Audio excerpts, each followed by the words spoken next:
This is episode number 166. Today is a special edition, an emergency edition, if you will, of the PleinAir Podcast.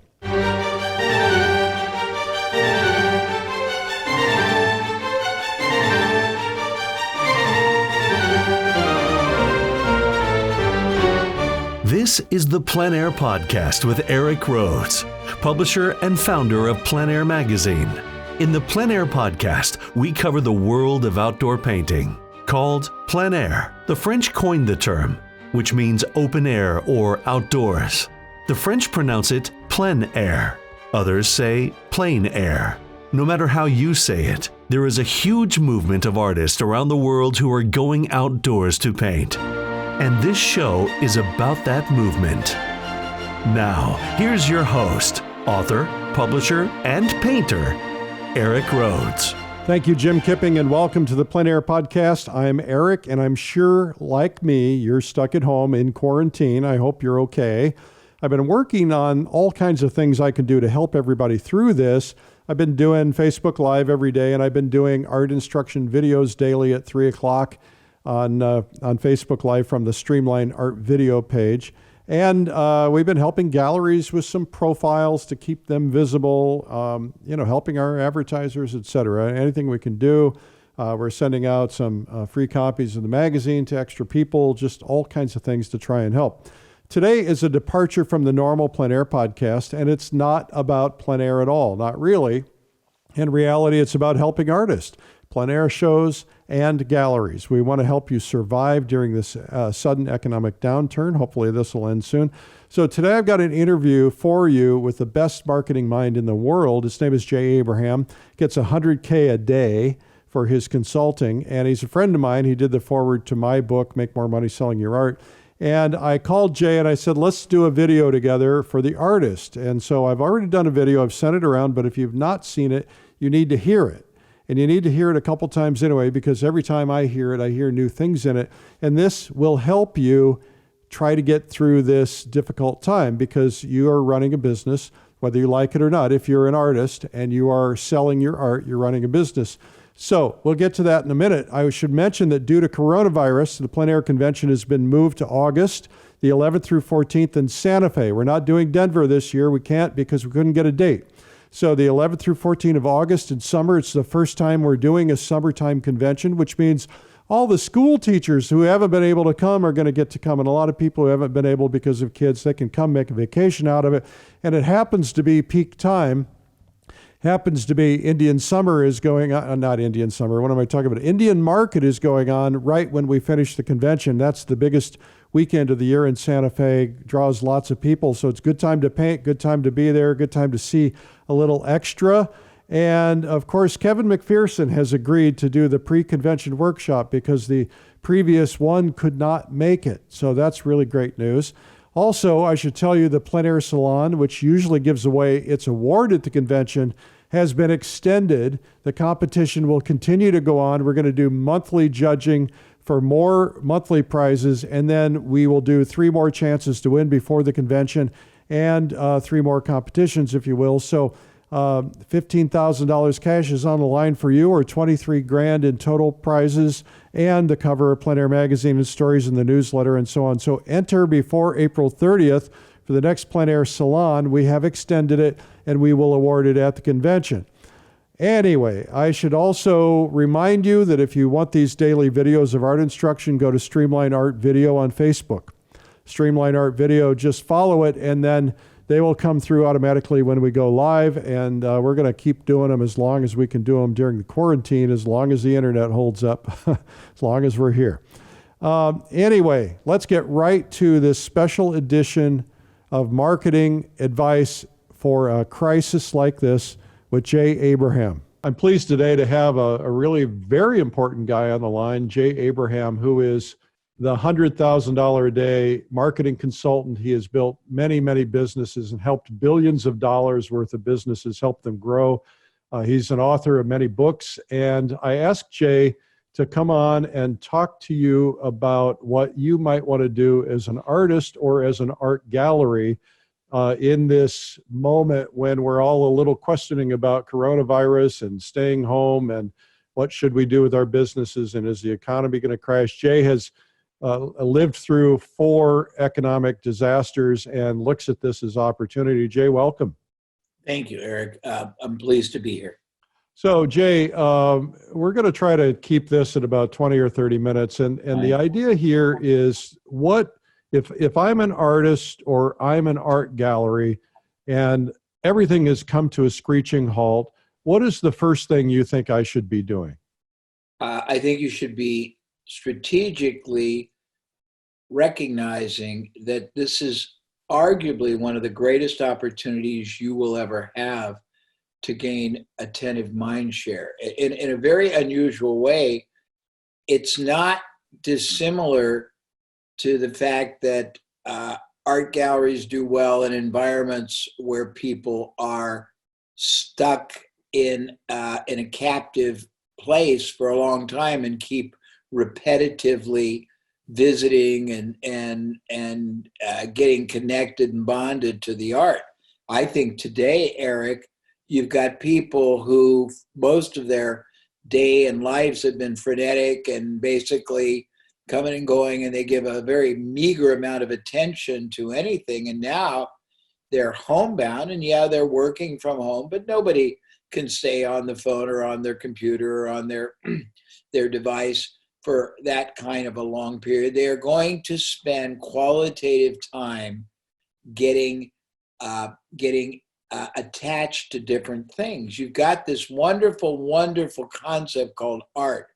Art inspires, art salves, art electrifies, exactly what people need. I think today artists should advertise, they should offer to get on the phone, spend time sharing with anybody interested, their motivation, their background, the methodology, media they do, and they should use this to own mind share. In your magazine, for example, you've got great collectors, great art investors, great advocates, enthusiasts. I can't imagine.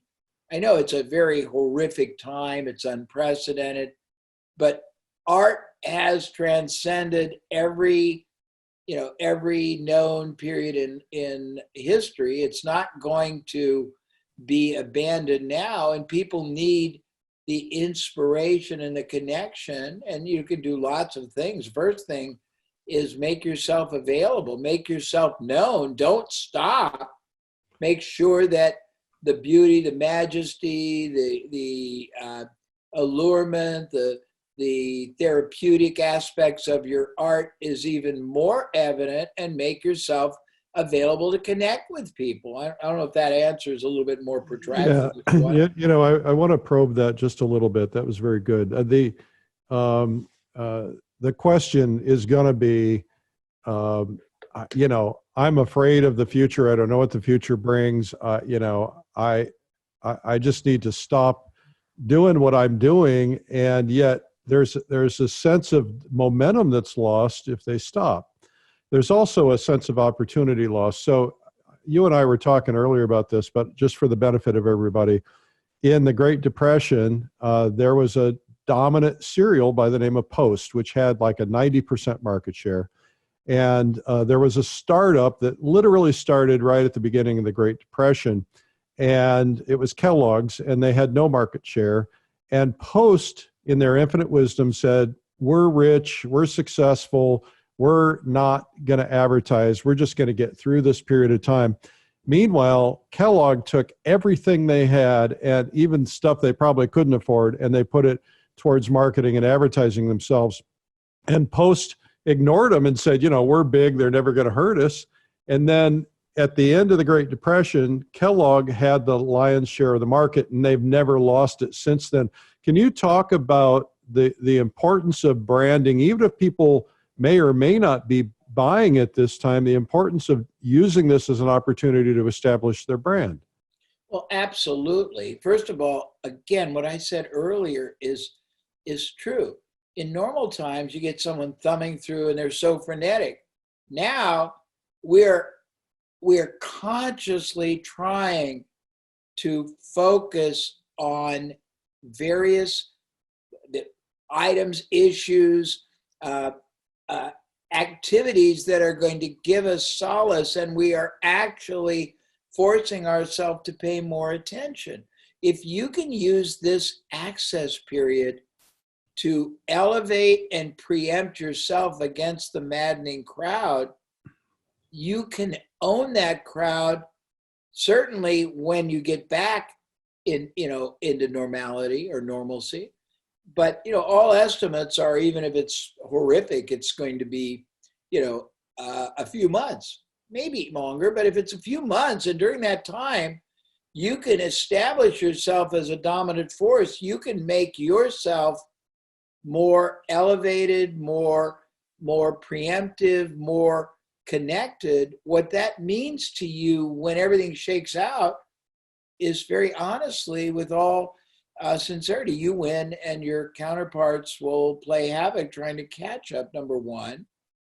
Number two is, for the modest cost, I don't know what it costs to advertise in your media, but geez, for that modest cost, the ability to own the mind of the market that you've already identified. They are serious buyers of art. They are literally people who own art, and that they are people who appreciate the intangibles that art represents. And the majority of them, I don't really think are going to be totally devoid of the capacity to buy art. They might defer. Maybe an artist will make some arrangements on terms. But the point is, you've never had what I call a perfect storm. And yes, it's crisis, and yes, it's horrific, but you also have deep, focused attention, and you have the chance to get them to reattend over and over again, not unlike they would. I don't want to use a cruise ship because it's got some bad connotations, but a cruise ship sells so much art because they visit it, they leave, they visit it, they leave, it captivates. They're in a mindset of opening up their sensory abilities. This is more evident right now than anybody can possibly exist. And I would say, if I were an artist, I'd probably, and I'm not saying this to patronize you, Eric, I would double up. I might try to negotiate a rate for 2 ads with you, but I'd double up, because I want to make my art so powerfully and positively haunting that I knew that I was going to own the responsiveness of your marketplace, which you've cultivated, and you've acquired, and you've organized, and you've attracted a very expensive. I know what you had to go through to build your readership, and I know that readership is primo great. I wouldn't want to abandon it. I'd want to own it. That's just the truth.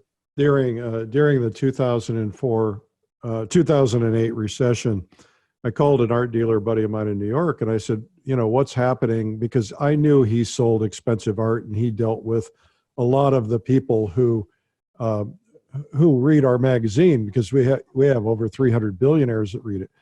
And I said, have they stopped buying? Because I was hearing, everybody's going to stop buying. He said, no, they haven't stopped buying. He said, but instead of buying $200,000 paintings 2 or 3 at a time, they're buying $50,000 paintings 2 or 3 at a time. He said, so they've reduced. But the one thing that I think a lot of us forget is that people with money still have money. Yes. Would you agree with that? Yeah. No, you're right. Well, also, you made a point that I was trying to make, and I was struggling for a word. You know how you can't get the right word? You have curated your readership, and I don't think people understand. You are allowing an artist the chance to go, when every human being that we know of, except for a few exceptions in the United States, certainly, and most of the world, are homebound. They are sitting. They have time. They want to escape the complexities of their business. They want therapeutic, a refreshing alternative. You have a chance to connect with them and bond with them now, honest to goodness, not trying to capitalize on the sadness of the times. But this is genuinely a situation where adversity is truly opportunity. You're not going to get that attention. You're not going to get that re-attention. You're not going to get that fulfillment of sensory need at the depth and the dimension that you can get right now, other than if they were locked, for 3 days in your studio or in your art gallery, and you aren't going to be able to do that. So this is opportunity, honest to goodness, strategic opportunity here. Yeah, and you're not necessarily going to reach those people with your social media, because unless they're following you, we all have social media followers, but we sometimes forget that they're our friends, not necessarily our customers, or that every Facebook post we make only gets sent to 3% of the people who's watching it. And then those people might miss it. I want to tell you a story, and get your comments on this. In 2008, there was an art gallery. I won't use its name. It's still in business. It started up when the recession started. And I since had a discussion with the owner of that gallery, who has since sold it. And I said, what were you thinking starting up in 2008? He says, look, I was a business consultant. I spent my life understanding recessions, and I understood the opportunity. He said, I knew the biggest and the best, the biggest galleries would say, we're hurting, we're going to cut our marketing budget.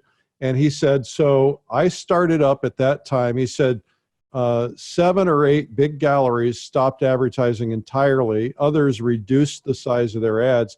He said, I knew that once they were out of sight, they were out of mind. And once they did that, if I was visible, then I would be able to take those customers. He said, so even though they were all doing less business, I got the 10% who would have been buying from this guy and 10% from this lady. And he said, we actually made a lot of money during the recession. And then when it was all over, we had all these collectors. They were in our pocket, and we became huge as a result of it. Yeah, no. And Eric, I was thinking, because, given the window, and I don't know what your deadlines are, but they could do some really inventive things, since everybody now is doing, and I was on the phone with some of the people today that are doing amazing things with video conferencing. You could change your ad to invite them to, watch you create or discuss and talk to the artist. You could do things that they would never have the time, the motivation, the need, and the desire to do in normal times. I mean, this is such an opportunity to bond and get penetrating and preemptive access if you use the same creativity that you use to forge your media, your canvas, your metals, whatever the things that you're creating, and you use it to forge the connection you're going to make with these collectors that exist within that very well and very hard-won curated readership that you've concentrated for them. Yeah, I really do mean this. It's in the scope of the rest of their artistic life, and they are artistic entrepreneurs. They have to realize this. If they create for any reason other than to retain it in their own house, then they are an entrepreneur. An entrepreneur has to be, you're either strategic or you're reactive. If you're going to be reactive, you might as well get out of the field. If you're going to be strategic, capitalize. It's the Latin carpe diem. You have to seize the moment, and it's a very strategic. It's not pie in the sky. If you think about it pragmatically, logically, intelligently, you have these very well capable people who can spend their money, who own art, who will continue to own art. And these are people that will own art even if they have no place to put it. They might have walls galore. They have collections they rotate. They have art they put in different places. They'll buy art and donate it, lend it. They'll leave it in their basement. They'll leave it in a vault, in a storage. So utilize this opportunity to bond and connect and use your artistic creativity and channel it more into your entrepreneurial creativity. So the same things apply to art galleries, right? Absolutely. Absolutely. This is their chance to connect at a deeper level. I mean, right now, I can't remember what they're calling them, but there are all these parties going on online, which are, they're Watch vicarious. parties. Watch parties. Yeah. I mean, I think that galleries can do some wonderful things, including what I just said. You can do shows. You can go into the artist studio. You can have the artist basically create. You can do three-dimensional if it's in metal. If it's not a canvas, you can do so many things. And the truth of the matter, as you said, maybe a true collector is going to reduce the amount they spend per piece, but they're not going to reduce. And in fact, and probably will happen, most of these people are pretty astute buyers. So they might be astute negotiators, but if they start collecting artists that they weren't before, even if they try to negotiate a bit with you, when they start collecting you, it'll have more emotional connection because of what's going on now to them than if they bought it during normal times. And that theoretically, but logically, will have them more compelled to want to buy more from you. It's just logic. Foot in the door once you get them as a collector. Yeah, and better now because it's going to have much more meaning to them, I think, because of the associative time and the emotional need they have for therapeutic fulfillment. When I was referring to that other gallery, several of the galleries that stopped advertising during the recession actually went out of business. And most of the ones that did not stop stayed in business. They struggled to stay in business. But talk to me about that aspect. If you just say, hey, I'll wait and see what happens, what kind of a risk are you putting your business in? Well, I mean, I was watching one of the shows on one of the stock market channels today, and they were talking about how if certain businesses stop, restarting is a nightmare. It's like there's certain engines or motors you can't stop. There's certain vehicles, I don't mean vehicles like cars, but there's certain things like that. It's momentum. That stop them and start them again is onerous. It's extraordinarily hard, both in regaining momentum and velocity, in resources necessary to fuel the positive pressure that's going to need to start the movement again. It's just really, I mean, again, you have to realize that the world will not totally end. It's going to come back. It may have to be like that, but people will buy art. People who have the resources will continue to buy. They may buy differently, but if you are there for them and you are top of mind and you are allowing yourself to connect in deeper and more inventive ways now than you normally could in the busy, inattentive times that have been the norm up until a few weeks ago and will be the norm again in a few months, this window is rare. And the cost of optimizing, capitalizing, harnessing, and dominating right now for 2 or 3 months. I mean, I don't know, and I don't need to know what a page or 2 pages in your magazine costs. I'm just saying I would think that would be the best strategic investment an art gallery could make for the rest of their viable life, because this can be the propellant that can get you more indelibly embedded in awareness, your artist more established in the mind, your chance to connect them in more ways. I would use this inventively. I would use this creatively. I would use this in ways that nobody else does. I might have my ads be different than just pictorial, but I would really capitalize on this access window, and this concentration of attention window, and this emotional need to be fulfilled window in ways that I don't think everyone in the gallery business is recognizing. You and I talked about this. I think we were in Miami together. You were doing a consulting session with us. And you said something about oftentimes there's a spark that happens. A business can be in business for 20 or 30 years and going along and, just going through their everyday thing. And then there's one event that occurs that is like a spark that just sets off the rocket and they go highly. You and I talked about that in the context of me doing a PBS show. And the idea that this might be that moment where it could be their spark.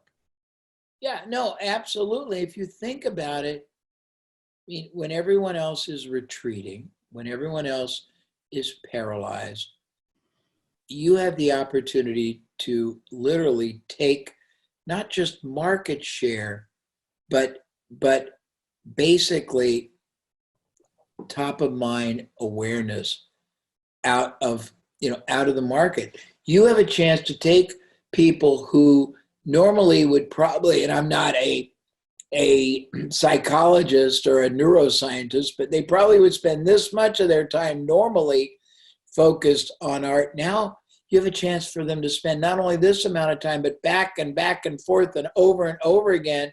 And if you are inventive, and it's not just a single picture, but you say, hey, we're doing every day a different show. And you can do shows that you connect now to somebody's whatever their studio is or their house. You could visit collectors. You can do so many really cool things that will engage even deeper. And in that engagement, it'll do two things.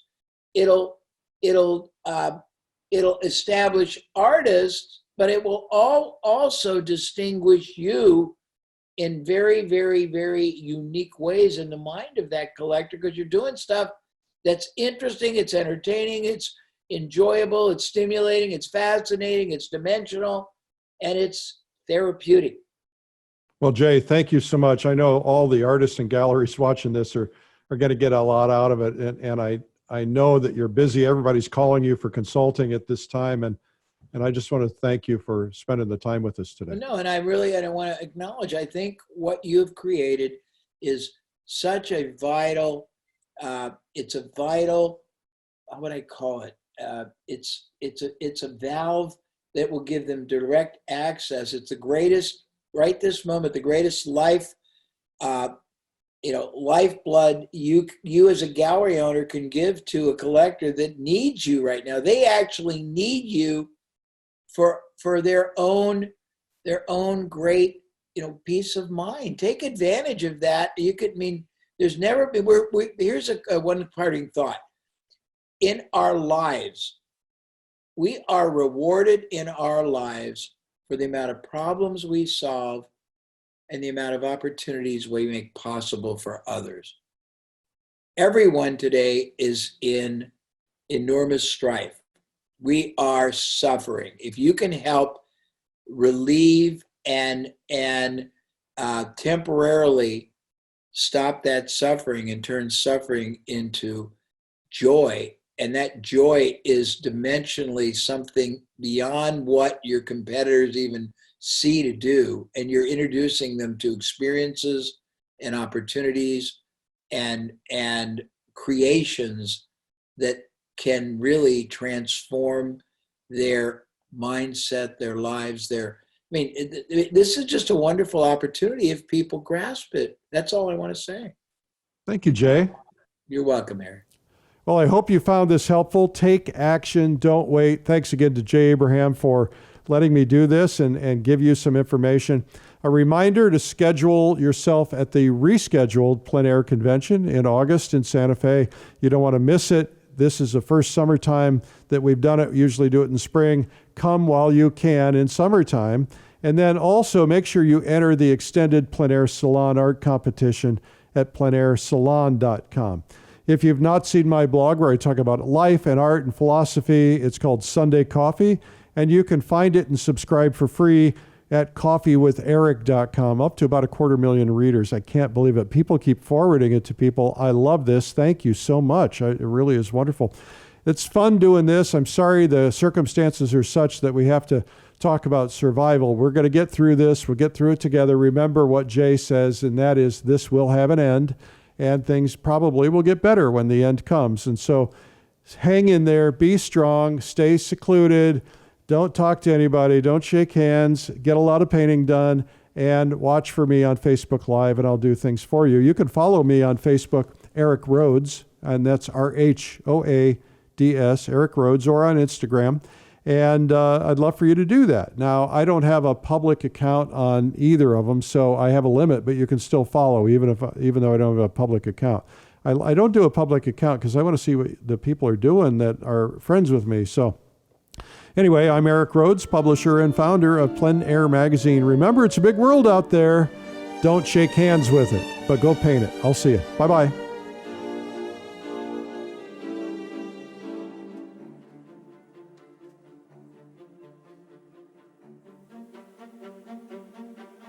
This has been the PleinAir Podcast with PleinAir Magazine's Eric Rhoads. You can help spread the word about plein air painting by sharing this podcast with your friends. And you can leave a review or subscribe on iTunes so it comes to you every week. And you can even reach Eric by email, eric@pleinairmagazine.com. Be sure to pick up our free ebook, 240 plein air painting tips by some of America's top painters. It's free at pleinairtips.com. Tune in next week for more great interviews. Thanks for listening.